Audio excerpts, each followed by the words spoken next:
It's full time at BMO Field. Toronto's troubles continue.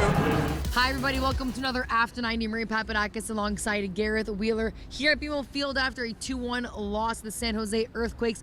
Now Gareth, execution in the final third has been a struggle for Toronto FC, and we saw it again tonight. What do you think of Toronto FC's performance and how do they go forward? It was execution in both the defensive third and the attacking third. Between the 18-yard boxes, everything was fine. The team did well in possession, brought a level of intensity. It was a little bit of a makeshift team with no Pozuelo, with no Bradley, with no Osorio tonight.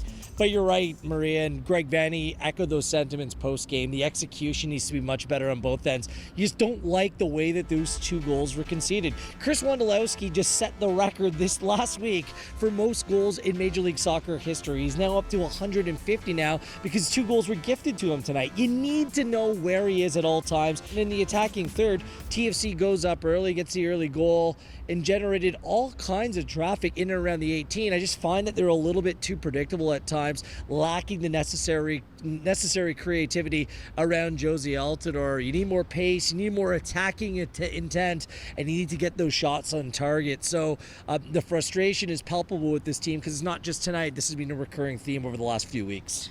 Now looking at the overall 90 minutes of play tonight, what is Gareth's game changer? My game changer is Josie Altidore because a healthy Altidore is an absolute game changer for this team. Quite frankly, there was no one across the San Jose back line that could handle him. I thought he was very good on the ball. He was opening up space. He was just, his physical presence was so difficult to deal with.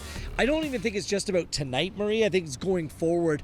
Altidore is a game changer for this Toronto FC team, and with Pozuelo coming back into the team for Friday night's game in Vancouver, that means good things. Those two have shown time and time again how good they are in tandem, and I just think Altidore and this team really just raises the level of play of everyone around him. And Maria's man of the match is Richie Laryea. I thought his pace and his speed really showed tonight. He was a difference maker, as Greg Vanney said, and I saw in his performance tonight, you could see the quality that he's going to bring forward into the team. The only time we saw him drop back and just take it back a little bit of a step was when Oro Jr. went out tonight, and I thought his pace just dropped a little bit, but that's because he only needed to do his job. Congratulations to Richie, and yes, I know post-game he was a little desolate, a little disappointed because of the result, but it's his first goal in Major League Soccer, and as a young Canadian local product, I mean, it's a milestone. It's something to celebrate tonight, and Richie deservedly was the man of the match, and maybe he gives Greg Vanney something to think about as well, because his liveliness, that pace, that little spark,